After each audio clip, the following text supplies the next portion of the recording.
welcome to the Monday edition of Unexpected Points. Ben Brown is back. We are going to review all of the divisional round action, 4 great games to go over, plus some insights on what to expect in the championship games and maybe some contrarian takes for you. Let's get to it.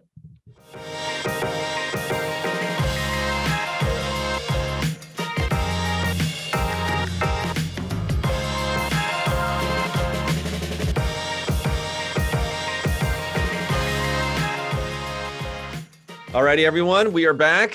Ben is back. Ben is he's not IR, but he is COVID. He had some COVID issues here. So the question is, before this pod, though, he did not report symptoms, so he could still go on here like NFL players, as we see that no one has COVID anymore now that the playoffs have started. So that's been very convenient. Yeah, definitely. Obviously, I'm the only one that basically has tested positive for COVID because I'm the only one that has tested positive based in the last 2 weeks, unfortunately. But we are keeping it under wraps like the NFL players are as well. So still got, everything else happening, like, everything else. Nobody's really skipped a beat in the Brown household, I would say, based on the COVID situation. So we're playing it just like the NFL would, tight to the vest here as we head into the conference championship. Yeah. I mean, we had a little thing where I have two sons, 9 and 6. The oldest one tested positive as part of school testing. Never had any symptoms. None of us ever tested positive on rapid tests. None of us had symptoms, but we're around this dude constantly. So I don't know who knows what happened here, but we are marching on. And, not to get too much into the COVID situation, but a lot of complaining going on out there about the fact that these guys are playing and we have Mahomes vis-a-vis Allen with full rosters out there. So maybe the NFL did the right thing here. Okay, right. So let's review the 4 games here, 4 close games. I'm going to be a little bit of a hater here on some of the games that I think we're getting hyped up a little too much because they had last-second field goals. It kind of reminded me a bit of like how the tournament is so excuse me, how COVID. The tournament is so good for March Madness, basically. Yeah, people love March Madness, right? So yeah, it's like March Madness where you have a game where 98% of it is pretty garbage play, but then there's a last-second shot that ends up mattering. Like some of that was true of these NFL matchups, but we'll get into the exact thing here. So do we want to start with chronological order, or do we want to go into Chiefs-Bills and what happened just last night? I'm going to let you decide, Ben. I kind of want to go chronological order because I do agree with you. I mean, I think everyone said this was like the best NFL weekend that we've basically ever had. And I do think that Bills Chiefs might have been, one of the best games I've ever watched personally. But outside of that, I mean, Bucks Rams was okay, thankfully, because the Rams basically left the back door wide open for the Buccaneers to take advantage of. But outside of that, I mean, the 2 games on Saturday were kind of, I don't know, not necessarily all that. I mean, obviously they came down to the wire, but outside of that, it wasn't really all that appealing from, my perspective in a lot of ways. So I don't know. I think we start chronological order. I think we got to go Bengals Titans here to start, because I do think there is, a lot of hot take season happening in the conference championship round as we head into that matchup. And I don't know if I necessarily buy into the hype still in a lot of ways for this Bengals, especially based on this performance that they had on Saturday. So. Yeah. We could talk a bit about that. Again, this could be a little bit of a rough listen for Bengals fans. So again, congratulations. This is kind of like what happened mid-season through here. Congratulations on making it there. You've done great. But, Joe Burrow starts talking about, hey, we're not a Cinderella team. I'm tired of the underdog narrative. Well, guess what? That narrative is not going away this week as we look at the Bengals being a full touchdown underdog here, about a 25% win probability. I'll go into a little bit more of that after we review what happened in the game. So let's talk Bengals Titans. So the Titans were 4-point favorites as the home team, as the team coming off the bye, as the number 1 seed, although a weak number 1 seed. The final score, 19-16 Bengals. My adjusted score, and this is when it's going to start the Bengals pylon here. My adjusted score was 24-17 Titans. Now, I think that's a little bit too wide of a margin, and I'll explain why. But what goes into this? Again, success rate more important than the play-by-play EPA per play to try to lessen some of the outlier plays. We're going to try to downweight special teams.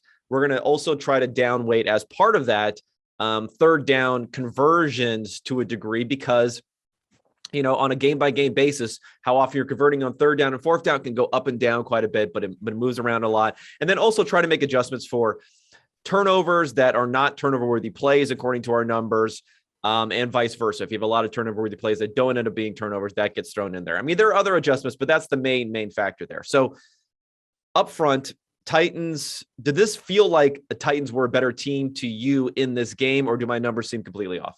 I mean, I don't necessarily think they were like a clear better team. I do think they probably had a much better case of actually winning this game than what the Bengals did in a lot of ways. But, obviously the turnovers with Ryan Tannehill played a significant role. I do think there was some, desire to consistently pound Derrick Henry into the front of the line of scrimmage as well. Obviously, I thought AJ Brown and Julio Jones were going to be somewhat effective. I do think that they actually were. So if they would have stuck with that particular game plan, I don't think there's any reason why they should have lost here. But I don't know, at least from my perspective, the Bengals, this was a really concerning performance. I would say that if they play like they did here on Saturday against the Kansas City Chiefs this next Sunday in the conference championship round, they're going to lose by 40 points, right? This was one of Joe Burrow's, not necessarily his worst passing performance, but I mean, it was all yards after the catch, right? I think he had 33%.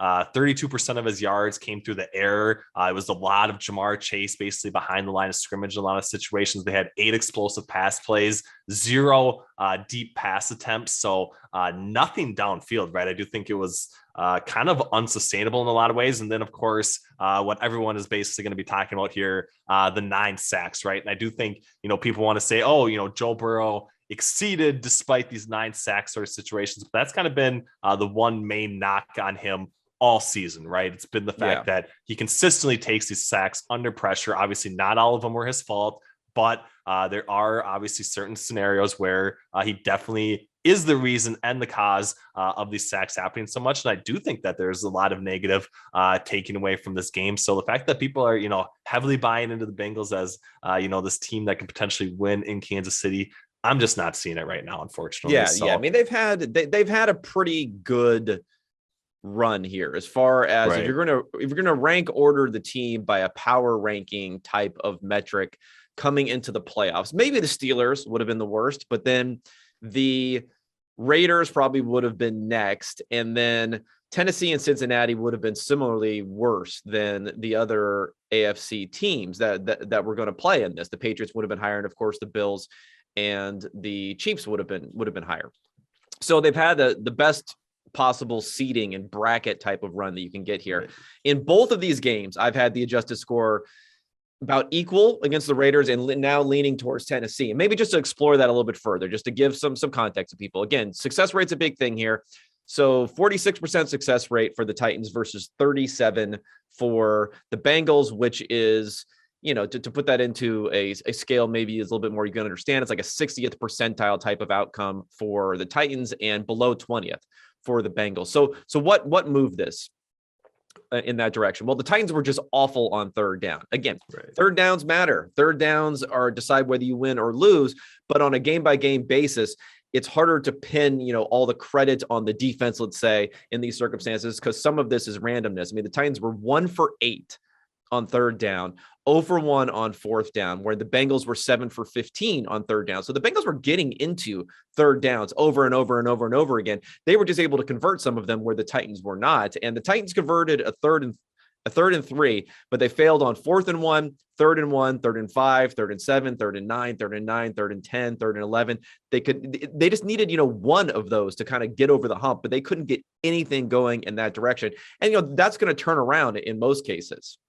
Right. Definitely. I mean, obviously it's, unsustainable to consistently get off the field on third down like that. I do think we saw a little bit of that play out on the other side, conversely with, that Bills Chiefs game. But I agree with you. I mean, obviously the turnovers are a significant thing, but outside of that, third down efficiency, and that's really the only thing separating these two teams, are basically only 3 points. Right. So and there was still a number of ways for the Bengals to still lose even given all of the ways that the game basically broke correctly for him in so many ways. So I don't know. I mean, obviously it's been this nice Cinderella run for them, but maybe I'm just a hater. Maybe you're bringing that out of me as much as possible, but I just don't see. Yeah, I think you are a hater. I just don't see this one ending well for the Bengals on Sunday, unfortunately. And I think mainly they played at their ceiling in Week 17 against the Kansas City Chiefs. Obviously, got a couple breaks as well with long drop with Tyreek Hill toward the end of the first half in that particular matchup against Kansas City. But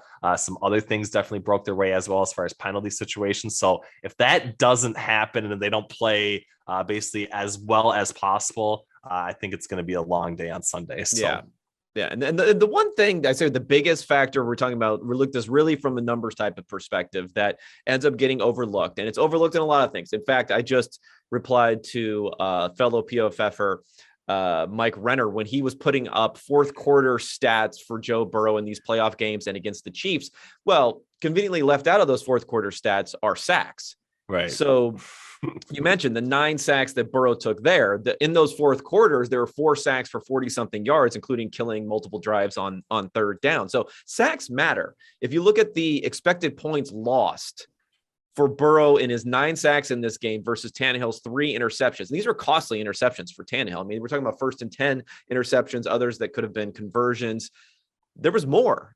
Burrow lost more value, if you want to put it on Burrow. Of course, it's Burrow in the offensive line. It's other people too. But Burrow lost more value on his sacks than Tannehill did on his interceptions. But most people would not be thinking that at all. They'd be looking at awful plays by Tannehill. Only one of those we rated as a turnover-worthy play. You might want to question some of those, whether those others should be or not. So I think that's really something that needs to be factored in.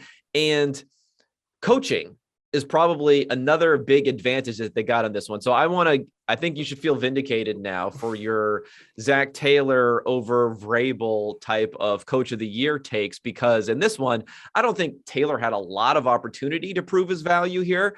As far as making the right 4th down calls, they only lost less than 0.5% of win probability, according to my numbers on 4th down calls. But Vrabel lost a whopping 7%, including a 4th and 4, 16 yards away from the end zone, down by 10 in the end of the third quarter. He kicks the field goal there. That was over 3 win probability just right there in that one call. So not a great game for Vrabel, because there were other 4th downs also, obviously, that ended up getting that all the way up to 7% loss in win probability. Yeah, definitely. There was this idea of like Mike Vrabel kind of being this quasi sharp, coaching guy, at least from a 4th down decision making perspective, and maybe some in-game management things as well. And I do think that definitely is put to rest here based on the fact that there was just, it seems like he is obviously overly aggressive in certain spots where they definitely think that they are going to be playing from behind. But I also think he gets way too conservative in these particular matchups when they are favored, when they are expected to win, especially at home. So I don't know. I don't think he should be flipping to both extremes based on who they're playing in a lot of ways, because obviously this is going to be the end result, right? If you do get too conservative, even at home as a decent size favorite, you still apt to lose to a good playoff team if you're not capable of actually, putting some of those field goal drives, turning those into actual touchdowns by being more aggressive on 4th down decision making. Yeah. So yeah, I mean, I think that call in particular, the 4th and 4, 16 yards away from the end zone, I could understand how people say, well, you're down by 10, you get the field goal, and now you're within 1 score. But again, it's playing with this mentality of the other team's, not going to score again. Right. Guaranteed stop, basically. Right. Yeah. I mean, and they're starting with the ball. So they're going to have on average more possessions than you're going to have going forward. And B, it's this overtime type of mentality also where, if you get the field goal, you could get a touchdown, but even in the best case scenario there, when you play things out, you could win, but you're introducing many more scenarios, many more permutations on what's going to happen where you're going to overtime as opposed to being able to win in regulation. If you're going to leave that full touchdown that you need, you score the touchdown there. Yeah, you still need another score in that circumstance. You still need a field goal, but you could get another touchdown and then win the game in that circumstance too. So it's those two things that are being skewed there. I think people look too often at a full quarter is left in this game, so therefore we're not in some sort of desperation mode. But the reality is when you start looking at win probabilities and things like that, you're getting very, very close to desperation mode, being down by a full touchdown. and not having the ball with even a full quarter to go. It's much closer to that measure than you think in these circumstances. Yeah, definitely. I mean, it's exactly what, how the math plays out in a lot of spots. And it is, there's no guarantee of getting that stop that everyone just thinks is as easy as possible. Right. And then even if you get that, it's still looking like almost a 50-50 coin flip at best. Once you get into the overtime spot, if you do actually come through and actually get that touchdown in the second drive. So yeah, it's just, you see, and we continue to see it every single week, right? That's the thing that continues to baffle my mind, is the fact that continuously now, even when people are harping on it constantly, the coaches are continuing to kind of make these conservative options, like the standard basically for how we're seeing some of these in-game decision making. And it is frustrating because we continuously rehash it, but apparently we have to, because maybe we're the only ones listening. I'm not quite sure. So, well, not the only ones, but some of the only non-decision makers, maybe. Yeah, right? we didn't get some of those guys. Luckily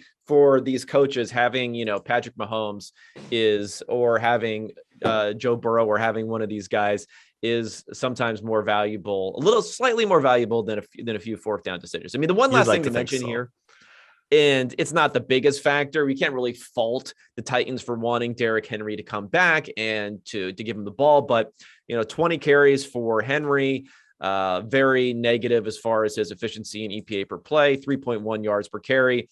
Dante Foreman had a few big plays, but he only had 4 carries to Henry's 20. So they really leaned on Henry here. I don't know if the foot was bothering or not. I know it's a very difficult injury to come back from that soon.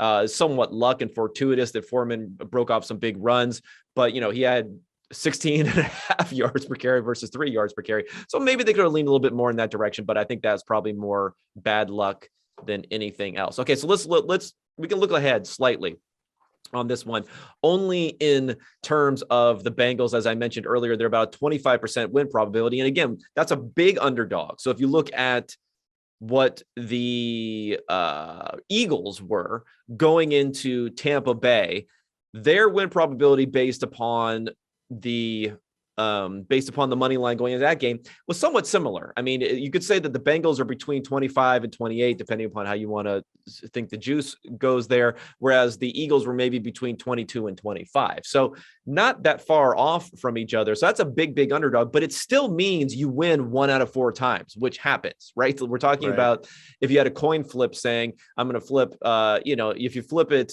right a couple of times in a row, that's basically all you need to get that sort of win probability. Not that hard to do. So very realistic chance they win. At the same time, this is a significant underdog for 2 teams that we're saying are the best 2 teams in the AFC, theoretically going into the AFC Championship game. Yeah, definitely. I mean, we've seen the line basically moved out a little bit. I do think it was at 6 on the look ahead, out to 7, basically opened at 6.5, basically after that matchup against Kansas City. So could that be an overreaction? Could that be an overreaction to the Chiefs, Bills? You give Patrick Mahomes 13 seconds and he scores. Yeah, I mean, I think so. I honestly think the more extreme direction for this particular game is the total, right? I think that was at like 49.5. That moved out 4 points up to 53.5. The Bengals still play at one of the slowest paces in the NFL. Obviously, weren't very effective passing the football either. So I do think if you're leaning in any direction, I'd probably be leaning toward the under 53.5 now as the spot that I would definitely be locking in early on in the week, because I don't know. I just don't. I have a difficult time seeing the Bengals keep pace, but the Chiefs weren't, necessarily all that impressive, at least from chunk plays in the passing game outside of the 2-minute warning, basically against the Buffalo Bills either. Yeah. So I don't know. I think it's going to be an under game here. We'll see how that actually plays out. Yeah, I like that under call, and I think you're also locking in at this point.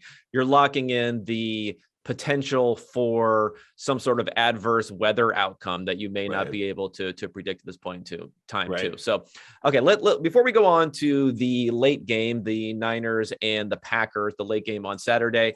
First, I want to let you know you can get 25% off any subscription. Use promo code Unexpected. You get all of PFF's locked article content, betting dashboards, Green Line, which is up 27 units so far this season, the player prop tool, which harnesses the shares and projections, fantasy projections that we have for the player prop advantages that you can see there.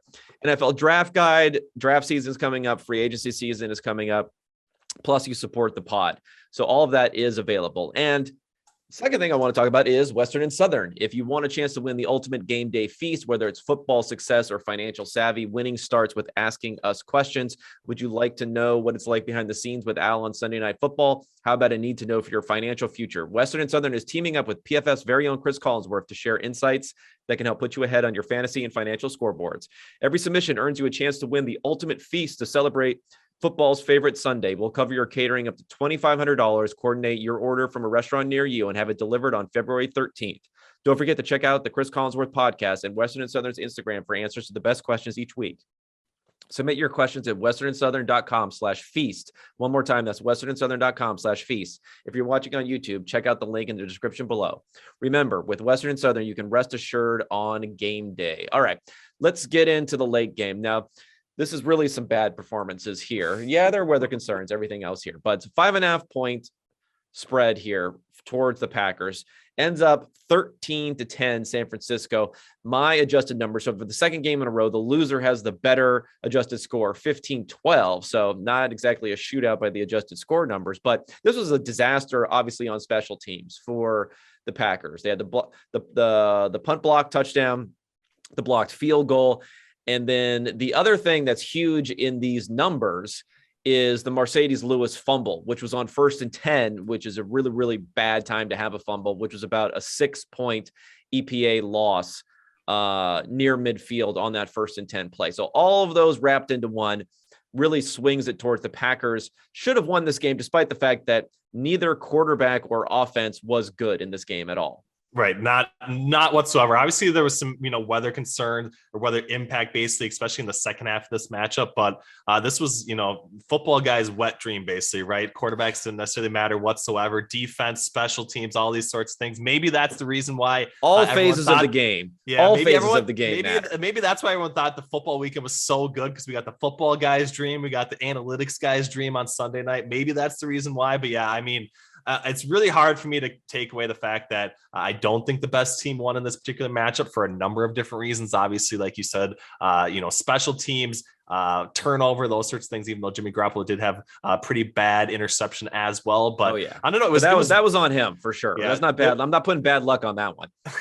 It was weird to me how efficient and good the Packers offense looked on that opening drive, scoring a touchdown, and then basically fell apart at the end. Obviously, defensively, the 49ers made some tweaks and things, didn't necessarily allow, some free releases basically by the wide receivers after that particular possession. But it was obviously a pretty dramatic shift in their defensive scheme, which obviously helped quite a bit. That's, maybe encouraging to see, but I just don't see this 49ers team really putting up a fight against the Los Angeles Rams here next weekend either. We're already getting into that. You got to get first things first. Let them in. Let's review here before we start burying every fan bases, all the fan bases of the winning teams here. So again, you mentioned they marched down the field extremely easily on that first drive, scored the touchdown, but yet we look at these overall numbers in this game. 35% success rate, which is a 10th percentile type of outcome. Basically the same, 35% in run success and 35% in dropback success. And this is Aaron Rodgers. They leaned on Aaron Rodgers much more. He had a 63% pass rate versus 44% for the 49ers. So they leaned on him much more and was actually slightly over expectation, even without the weather being factored into there. But Rodgers was not able to do anything. And this includes his pressure rate was decent at 40%, but there wasn't a lot of fast pressure there. The blitzes were really down. So it was one of those things where we got a little bit of old Rodgers, where it looked like he did not trust what he was seeing. He was not necessarily going through the progressions in the same sort of way. There's a lot of clutching. There's a lot of moving around. There's a lot of waiting to see what was going to happen. And the 49ers just sat back and were able to contain what they were doing offensively. So after the game, there was an argument, and they're showing that Devontae Adams' throw into double coverage got played ad nauseum because Allen Lazard was coming open over the middle on their last drive. As if that was some typified type of play that showed why Rodgers is having success. I mean, I think it's kind of the opposite. I think it's like Rodgers gets into these modes where he doesn't trust what he's seeing, but when he doesn't trust what he's seeing, he doesn't normally throw it up into double coverage, which you can see from his numbers. I mean, he has 4 interceptions during the year. He had no interception since week 10, I think. He barely had any turnover plays since week 10. He doesn't turn the ball over that much, but normally what he does is he just gets conservative and doesn't want to have a turnover. And that's what was playing out for most of the game up until that point. I think that was the problem with Rodgers is he looked on the other side of the ball. He said, these guys can't move it at all. I'm going to be very, very conservative. But in the end, it comes back to bite you because one unexpected thing happens in a close game like that punt block. And all of a sudden you're losing a game that you should have definitely won in this circumstance. Yeah, definitely. Didn't take into account the calculation that maybe somebody outside of Jimmy Garoppolo could potentially score in that matchup. Obviously, it was, the 49ers punt block. But yeah, I do think, going back to it, I think the weather as well obviously adds this element for underdogs specifically. I know everyone wanted to talk about the trends kind of heading into this matchup.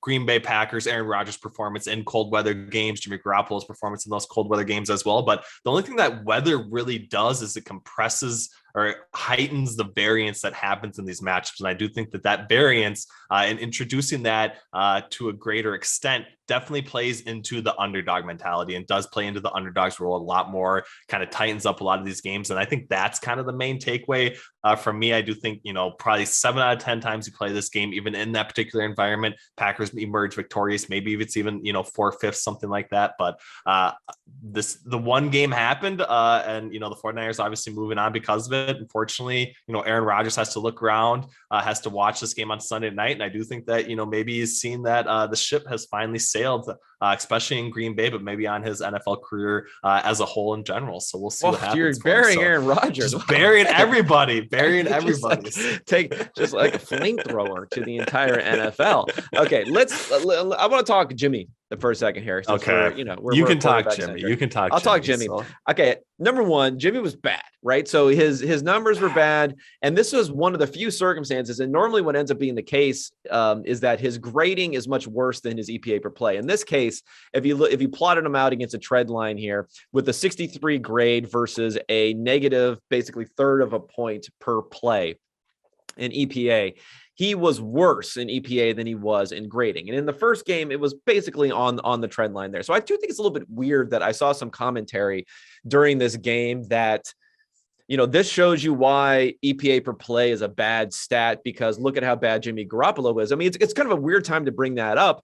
You should be doing that in games where you think he's not playing well, but he has a really good EPA per play. Right. I mean, EPA per play says he stunk in this game. In fact, EPA per play says he was probably worse than he actually was because he was under so much pressure. At a 50% pressure rate, that pocket was getting pushed into his lap constantly during that game. He had drops from his receivers multiple times early on in the game. So if anything, EPA was underrating him. So, I'm going to say here, this is a bad game for Jimmy Garoppolo. There's no other way about it. If you want to say Jimmy Garoppolo, you should ignore all of his stats that he's had throughout his entire career that say he's good because he had these 2 bad games. Well, fine. If you want to do that, go ahead and do that. But the stats say he was bad too. So let's wait for Garoppolo to have a game where you think he wasn't good and his stats look much better than what you think. Then you can start to complain about stat-based analysis on Jimmy Garoppolo. This was the kind of the wrong place to be doing it. They're going to need him to play better going forward. And if you look at the numbers and what will be a quasi, not home game, but at least a neutral field type of game,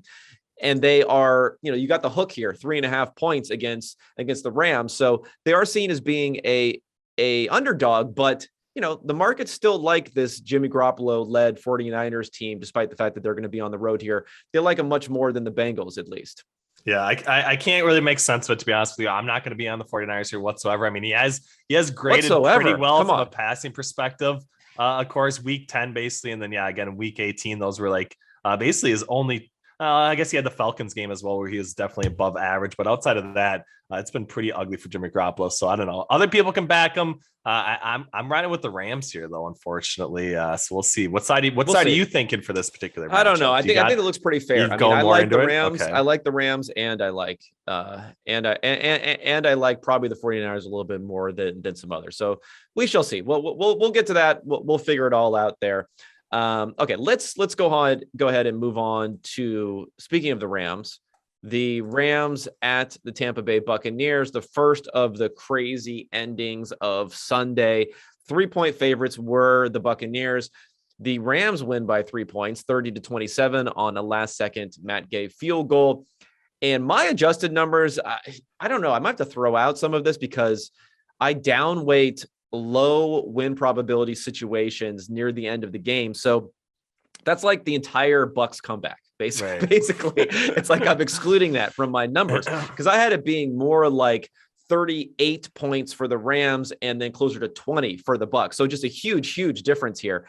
But maybe that's not. I don't think it's so that. off. I don't honestly think it's that far off. You kind of fold in like the fumble basically going over Yes. Matthew Stafford's head and everything else. Basically, I mean, there were a lot of things that broke really well for the Buccaneers in the fourth quarter to even get them remotely close in this particular matchup, right? So I actually kind of agree with the 38-20 differential. It does seem fairly accurate based on where we were at heading into the fourth quarter, I would say. So.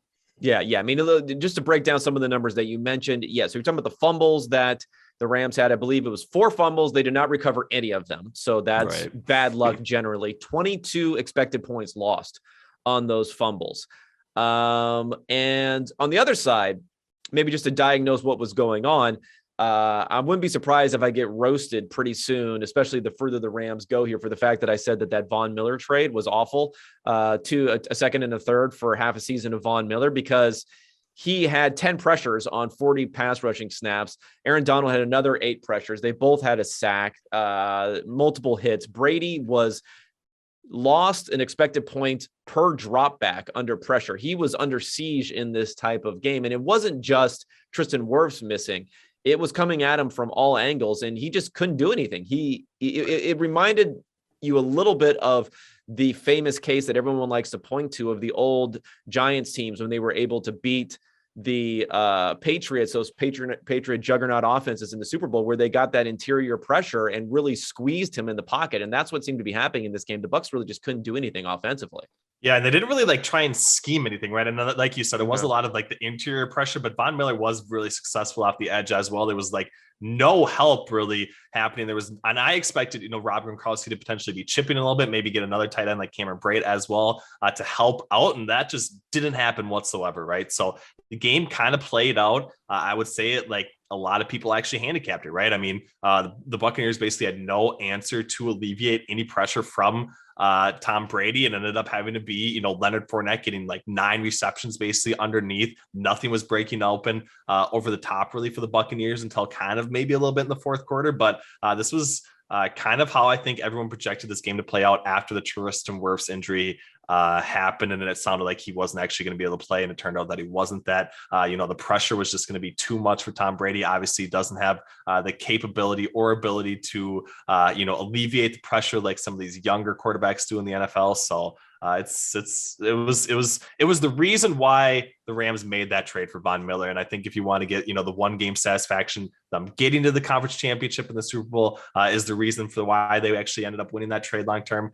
That's fine. It worked out for them right now, but it still was, I do think, a pretty significant price to pay for a half a season of Von Miller. Yeah.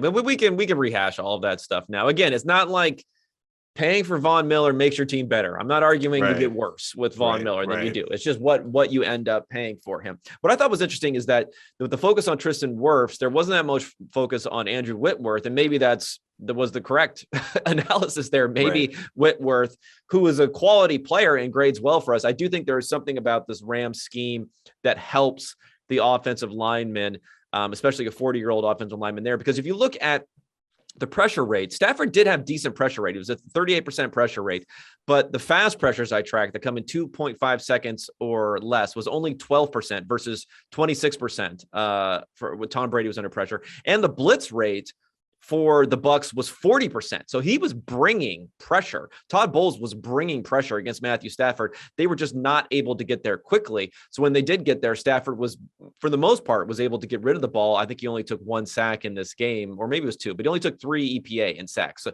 3 EPA lost in sacks. So not too bad of a measure there. What I want to ask you is, what do you think about the game plan as far as McVay was getting some shit at the end about conservatism? They ran it back-to-back times on first and second down the last 2 drives of the game.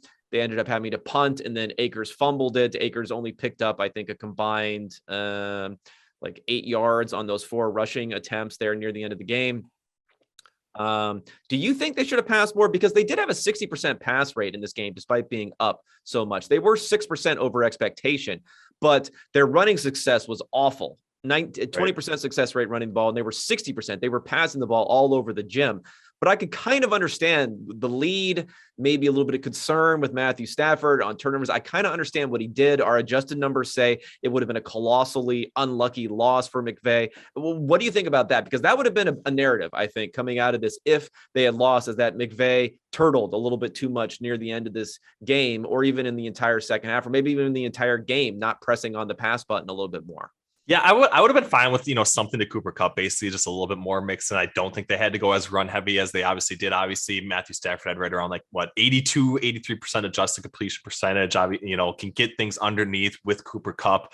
So I do think getting that mixed in at least once or twice is probably, just as likely of a turnover as it was to apparently hand ball off to Cam Akers, right? Because he had the 2 fumbles as well. So I think he should have mixed it in just a little bit more, but I'm probably leaning always in the direction of the coach, maybe be just a little bit more aggressive offensively in order to put games away as best as possible. And I just don't think Sean McVay really did that here on Sunday. So I can knock him a little bit for it. Obviously, things worked out in the end, but you don't really want to have to have that, field goal drive at the end of the game in order to win it when you're up basically 27-3 going into the third quarter. So I don't know. I do think going back to maybe the pressure thing a little bit, I do think, Cooper Kupp obviously played pretty big role in helping Matthew Stafford kind of alleviate some of those pressure situations. And then conversely, Tom Brady didn't have Chris Godwin. I think that's shined through quite a bit, that they just didn't have anybody who could separate quickly at any stage on the field in order to kind of help Tom Brady outside of Leonard Fournette coming out of the backfield. So I think that was kind of the differentiator in the game. But yeah, I'm not knocking McVay a whole lot, but I would have liked to see him maybe up the aggression just a little bit here. What's your take on that? Yeah, and I mean, I can't knock him. I mean, even if that would have been the case, it's like if you win a game where everything that could go wrong, almost everything that could go wrong to get it to a tie game did go wrong. It's not just the fumbles, it's the very quick touchdown to Mike Evans over the top of Jalen Ramsey. Like, just how often are you going to give up something like that so quickly? So yeah, when everything goes wrong and you still are there in the end and a chance to win, it's kind of hard to bang on them. Although those last couple of drives, I think on first down or second down, one pass there, right? Just one pass to get that first down rather than starting run, putting your quarterback in a poor place in third down. Because if you're trying to avoid a turnover, which of course you didn't do with the fumble anyway, that ended up happening. But if you're trying to avoid a turnover, starting run, and then putting your quarterback in third down to pass the ball probably isn't the most efficient way to do that also. Right, exactly. You obviously want to avoid third and long, especially with Matthew Stafford, especially given his history of, having a lot of those turnover plays in those particular positions. So I agree with you. I mean, you cannot, you want to put him in the best position possible, especially toward the end of the game in order to not have that interception. Third and long is just not that scenario that you want to get involved with. So. All right. Before we get to the game of the week, maybe the game of the century, let's talk about DraftKings, the NFL's provider for all of your betting needs. That's right. The official sports betting partner of the NFL, DraftKings Sportsbook. Now we're counting down to the Super Bowl 56, and the customers can get 56-1 odds on any team. Just bet $5, get $280 in free bets if your team wins. Not a new customer, you can experience the conference championship with the same game parlays. You should be all over that, my friend. Combine multiple bets from the same game for a bigger payout. The more legs you add, the more money you can win. DraftKings is safe, secure, and reliable. Best of all, you can deposit and withdraw your cash whenever you want. Download the DraftKings Sportsbook app now. Use promo code PFF and get 56-1 odds on any NFL team. Bet just $5 to win $280 in free bets if your team wins. That's promo code PFF for 56-1 odds at DraftKings Sportsbook, an official sports betting partner of the NFL. Must be 21 or older. New Jersey, Indiana, or Pennsylvania only. New customers only. Minimum $5 deposit and $1 wagered. One per customer. Restrictions apply. See DraftKings.com/sportsbook for details. Gambling problem? Call 1-800-GAMBLER. All right, I have not read this Manscaped ad in advance, so we're going to go on an adventure here. Okay, roses are red, violets are blue. Don't let a wild pube wreck you. Whoa. I don't know, like the timing. I don't know if the cadence. It doesn't really rhyme that well either. Yeah, I don't know. That is you blew, I guess. But yeah, Valentine's Day is just around the corner, and our sponsors at Manscaped are here for you with the best tools to get your balls ready for the special occasion. If your balls aren't ready, you might as well just cancel. Just put the kibosh on Valentine's Day, period. Right. Leave your balls at home. You're not going to need them if they're not ready. This V-Day, it's time to join the 4 million men who trust Manscaped, the leaders in below-the-waist grooming, for our exclusive offer. Go to manscaped.com, use code PFF for 20% off and free shipping. Yeah. The holidays went by so quickly. Did you remember to take care of your package? Get it? Package with the best tools for the job. The performance package. I didn't even get the package thing. Performance package 4.0. Did you understand that the performance package was meant like package? I did not. I was not thinking of that particular performance package. No. So that's more clever than it's kind of like when they're expanding Taysom Hill's package. Right. The performance package 4.0 from Manscaped is just the thing you'll need. It's just the thing every guy needs, not just you, every guy in their life, to make each and every day a little bit more special. I'd like to propose making February 13th a national holiday as National Shave Your Balls Day. Well, I that's the royal I. It's more. Who's with me? Okay. I mean, is that suggesting that I should be buying like my significant other the Manscaped performance package for Valentine's Day, or is that like just a present to myself for Valentine's Day? No, this is for you, I believe. That's for me personally, except for our gay listeners, of course. That may be true, but I don't think so here. Okay. This is one holiday that men and women can get behind. Everyone. Finally, some harmony in the world. So much division out there, so much rancor. Everything is going on. Now we can all get behind Shave Your Balls Day. Manscaped created their products for a night just like this, and will make your V-Day date say, "Wow, a great set of balls you have there." Yeah, that's nice. It's always good to hear that, like a little confidence boost going in. I've never personally gotten that compliment before. Yeah, I haven't either, but maybe you're not displaying them enough. Maybe I need to get on this Manscaped performance package, and then I could get. Maybe what's not written in here is the subtext is before your date says that, you say, "Hey, what do you think? What do you think of my Manscaped balls here?" So I did this thing. To prompt that. I mean, is someone coming out and just saying that unprompted? Maybe. Well, I don't know. This is how you probably start the conversation, right? So you say, Valentine's Day, that's February 14th, but February 13th is National Shave Your Balls Day. How do you think mine look, or something like that, right? Maybe you can ask. Maybe that could be like a right? Small talk. Right, be like, well, what did you do yesterday for National Shave Your Balls Day? And she's like, what? He's like, oh yeah, you didn't know about it? Don't worry. You'll see later. You'll find out. You'll find out. So you have them primed. And ready to deliver that compliment. Okay, 20% off and free shipping with code PFF at manscaped.com. That's 20% off, free shipping at manscaped.com. Use code PFF. Join Cupid and shoot your arrow with Manscaped this Valentine's Day. I think arrow, is that like a phallic Cupid's sort of arrow, right? Thing, right. Maybe. I don't know. I don't know what's going on. Okay. Glad we got that taken care of. Earning our keep over here, right. As far as Manscaped is concerned, putting the effort into those ad reads. Okay, let's get to, sorry, I didn't have my numbers up here for this game, but let's get to Buffalo at Kansas City Chiefs. Chiefs, it says 2.5 point favorite here. I don't know. They were anywhere between, I saw them between 1 and 2.5. 54 over under. So that was the biggest total for the weekend. Final score 42-36. My adjusted score 35.5, 36 for Kansas City, and then 31.5. So let's say 31-32 for Buffalo. So roughly in line with what ended up happening there. A little bit lower, of course, with all those explosive plays at the end that you could not expect. Right. The game of the weekend, Kansas City leaned into the passing attack here, 72% passing rate, which is 14% over expectation. I'm surprised the Bills are actually a little bit low here, but I guess Josh Allen and Devin Singletary were being pretty productive on the ground. They were actually better, the Bills, on a per play basis as far as their efficiency, had a little bit worse success right here. Where do you want to start with this one? Do we want to go close to the end? Do we want to bask in the glory of just how this game went here? Do we want to start nitpicking coaching decisions right off of the bat? I'm going to let you take it where you want to go, and then I'll jump in. I mean, I would say the on-field product for what the players actually put forth was just like second to none, right? I mean, obviously you can nitpick a little bit, Sean McDermott, specifically some of those fourth down decisions. I did say on the PFF watch-thon, he basically punted the game away.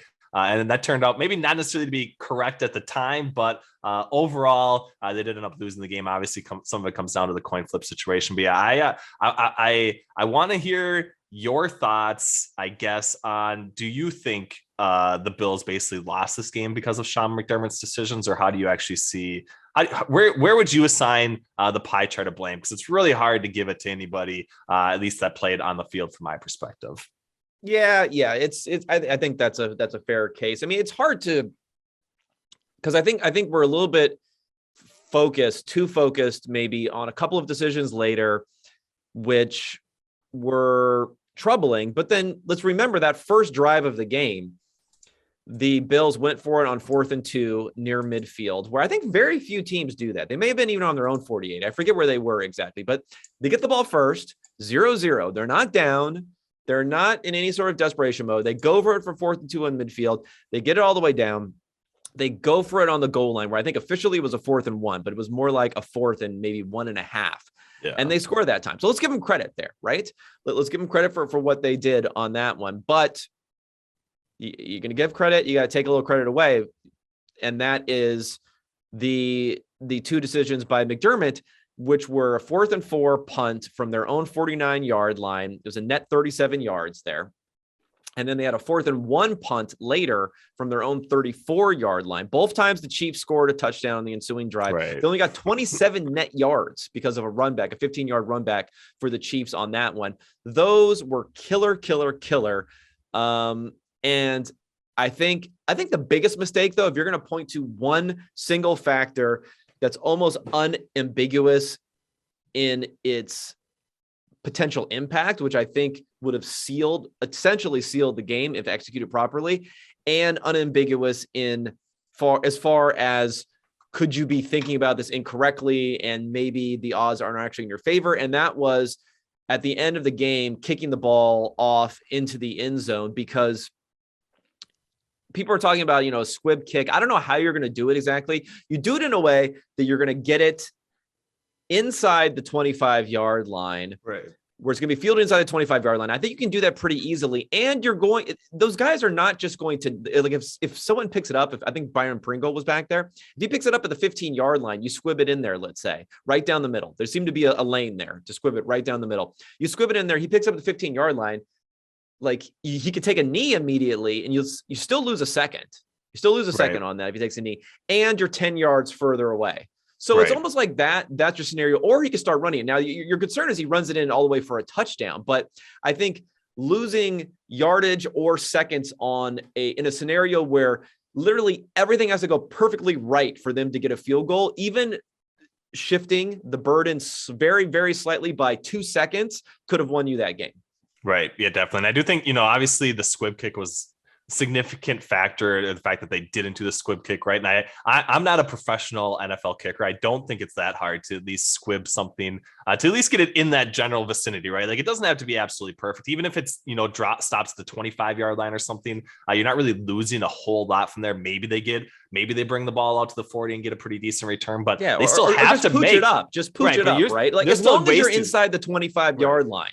As long as you're not in the end zone and inside the 25-yard line, you get some incremental benefit, even if they fair catch it and they say they're not going to take it out. There's some incremental benefit there at least. Right. And then they compounded that, or I would say, by also like playing like a really weak prevent defense on the very next play, right? And giving them basically 19 yards to Tyreek Hill without even really needing to take that much time off the clock, right? Those are the two confounding issues. And then of course they did hit the deep seam to Travis Kelce to even get in field goal range. But I think it was the two plays basically before this, the non-squib kick, and then the really weird prevent defense that I didn't think necessarily had to happen. I do think you got to at least force something. Obviously you can play like 10 yards off the line of scrimmage, but they were like 35 yards back, it seemed like, when they initially started that first play of that particular drive. So some some poor decisions. Obviously, Leslie Frazier needs a little bit of credit in the pie chart of blame basically as well for kind of coming up with that call, I would say. So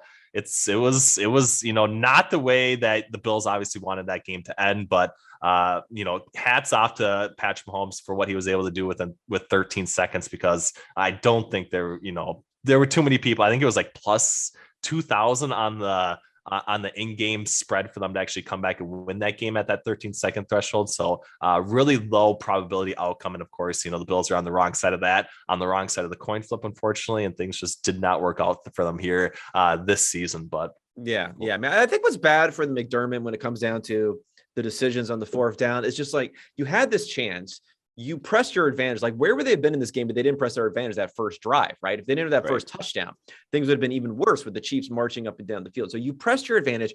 You had a chance to press it a little bit further, because again, in this game, Andy Reid will always give you a little something. Not always, but usually always. It's always because the Chiefs offense bends the rules of when you should go for it on fourth down also, honestly, or bends the percentages, right?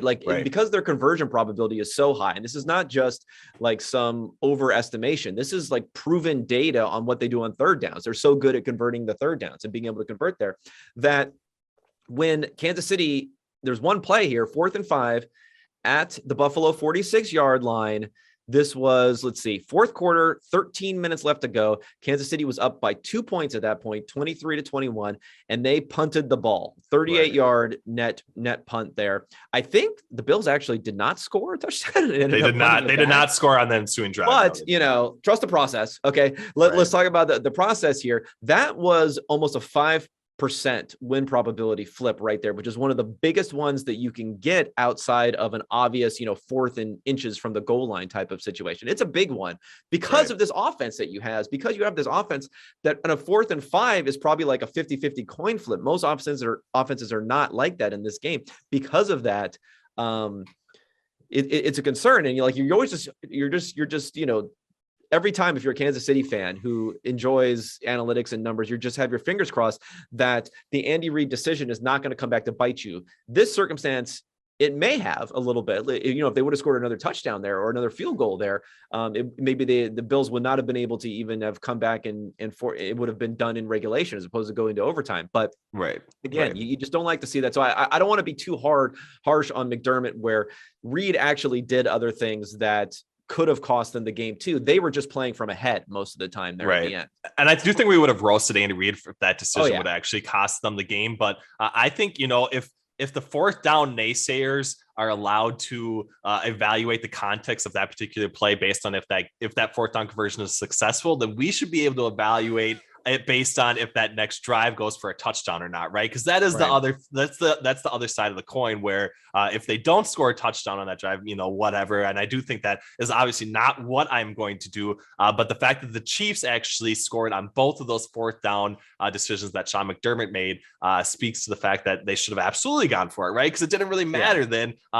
Either way, and you kind of give up the opportunity to actually keep pace with the Chiefs by punting there. So disaster, in my opinion. One other minor thing I want to mention. Now, this is kind of like one of my new I'm not gonna say pet peeves, but it's kind of like a new thing that I really lean on, an easy strategy type of stuff that you don't have to blow here is, everyone was railing all over the play call that they had where they did that. The Blake Bell option thing. Is that what you're talking about? Yeah, I'm trying to find exactly what the situation was because I want to get the exact thing here.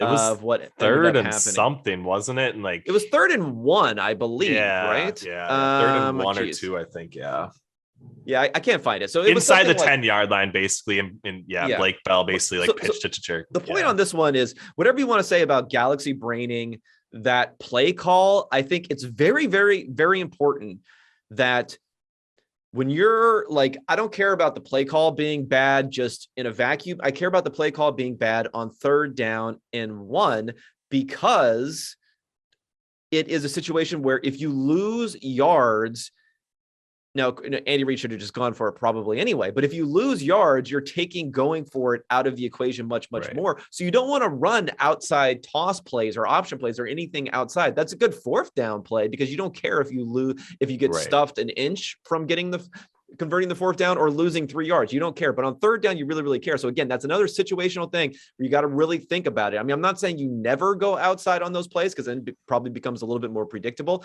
but you have to think about that a little bit. You got to think about the downside because it takes you out of going for it on fourth down. It's a little thing, but it's something I see a lot out there that people are making mistakes on. Exactly. And I do think that coaches have like this short yardage play calling sheet, right? Or whatever, but they don't have any distinguishing factor between whether they should run that on third down or fourth down. I do think that's probably like the next step in evaluating that, because even in like the third and maybe longer, right? Like 3rd and 5, 3rd and 4, if you're setting yourself up successfully, you should be going for that on fourth down, whether you pick up that 3rd and 5, 3rd and 4, no matter what, right? And I do think that understanding of leaning on the running game, inside running game, I know analytics gets a bad rap for never wanting to run the football, but those are the exact spots where you absolutely should be rushing the football. And that's the exact spots that are going to put you in the best position to convert on either 3rd or 4th down, especially if you have some of those plays called and designed and, ready to go in the right and correct situation. Yeah. So I agree with you. I do love the fact that you kind of pointed that out, because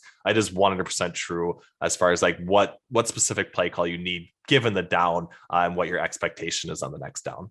Yeah, it's just part of the much larger philosophy of think about this in a 4-down paradigm, right? Rather than in a 3-down paradigm. Don't think what gives us the highest chance of conversion here. Think about what gives us the highest chance of conversion, not only in a combination of this play and potentially the next play also.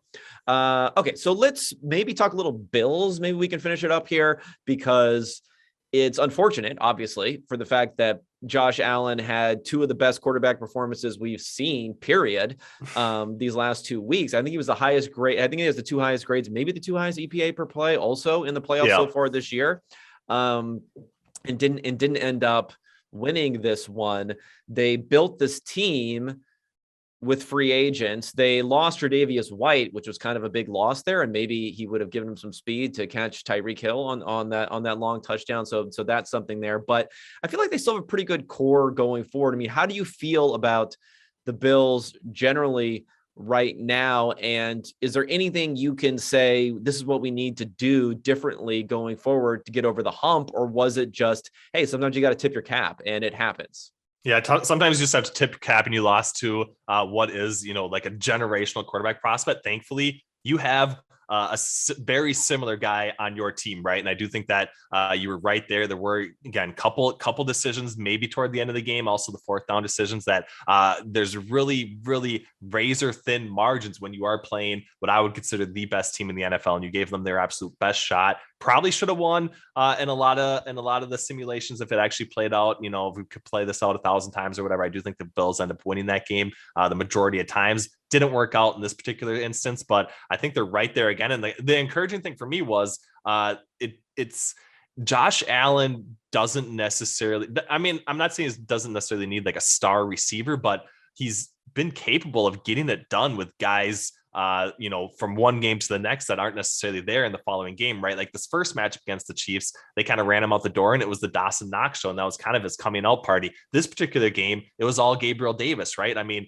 Stephon Diggs had 7 total receiving yards in this game and a 2-point conversion, and like he's supposed to be their number 1 receiver. So I think it's encouraging the fact that, yeah, you need to build around Josh Allen, but he is so good at and capable of elevating the play of those around him that you maybe want to pour some more resources into spots that are, maybe should be, not as valuable in a lot of things. But I do think that's going to be the key to actually getting them over the hump and actually beating the Kansas City Chiefs next year, in my opinion. Well, at least Devin Singletary emerged. So right. You don't have to running back. Hopefully don't have worry to get about a day 1 or day 2 running back pick for the Bills, as they did back-to-back day 2 running back picks for Singletary and Moss before, with limited draft capital. So we don't have to worry about that.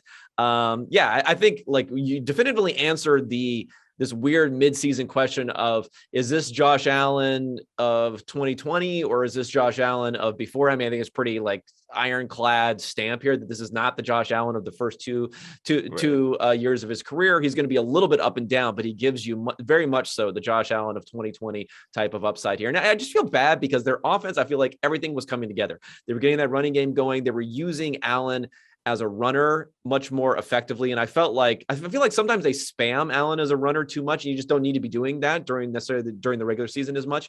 And so everything was coming together. And you just can't get over the hump. But if you think about this as like, it's almost like losing the Super Bowl in a way, when it was the best team out there. So I think though they're not in an awful cap situation. I think Allen's contract, as far as quarterback contract, the big step ups are coming in future years, whereas they're going to happen a little bit sooner for Mahomes and the Chiefs here. So in some ways, their 3 to 5 year trajectory for how they may look might be even a little bit better than the Chiefs as far as how they look and how they're going to be able to rebuild. So again, not exactly giving you a lot of things to love here, Bills fans, to say, hey, 3 years, things will be great. But I think just be confident in the fact that you have a long and probably fruitful series ahead of you, especially with the Patriots. We'll see where they go. We'll see where the Jets are able to go. But you look pretty locked in the AFC East there too. Yeah, definitely. And I do think, going back to just a little bit, I do think the Tre'Davious White injury specifically mattered for this particular match. But obviously he had, heavy lined up snap percentage against both Tyreek Hill and Travis Kelce. Granted, neither of them had really great games outside of, Tyreek Hill broke that one loose. But I do think that that could have been kind of the key difference in this particular match. If they get one more stop, basically, even, toward the end of the game, if they get one play there with that 13 seconds left with White on the field, I do think that would have mattered quite a bit. So even next year, I think as they are right now, still capable of beating this Kansas City Chiefs team, in my opinion. So yeah, I mean, they have there's a lot of focus on Hyde and Poyer, who they have on the back end, who've been great, like tremendous free agent signings. You just rarely see guys that you're able to bring in and make long-term pieces out of veteran players like that. But that's probably the thing I would focus on, is to say on the back end here, we're going to have to start bringing in some guys to make sure that those guys are aging out. Those guys are a little bit slower, right? They're not exactly, they're great cover guys, but they're not 4-4 type of guys on the outside too, outside of White. So that's probably a good area, I think, for them to concentrate on probably in the offseason. And as you mentioned, on the other side, with Allen able to really pick his spots and not have to lock in on one receiver, you could say it's a little bit disappointing season for Stephon Diggs, but in a lot of ways, it's great that you can have that optionality to go to other players going forward. So good things for the Bills going forward. Obviously, great things for Kansas City now. Very much looking forward to next week when the Bengals win and we get roasted constantly. Not happening. So. Anything you want to preview as far as content you're going to put out this week at the old PFF.com before we sign off? I know you mentioned it really briefly. Some same game parlay content's going to be coming, of course, to the conference championship round. I got to get back on, the free agency draft grind. I know you do that really well, especially the free agency stuff. So I'm looking forward to some of the plus minus things that you put out as well. But yeah, I got some work behind the scenes to get in, and I got to, move on from this COVID situation. So it's going to be an interesting conference championship week, but looking forward to it. Looking forward to all the gambling and agency that we can get. We got four teams here looking forward, 28 teams looking even further forward to free agency and draft. And we'll have plenty of content available for you on PFF. Again, promo code unexpected for those who are still tuning in at this point. Otherwise, I'll be talking to everyone later this week.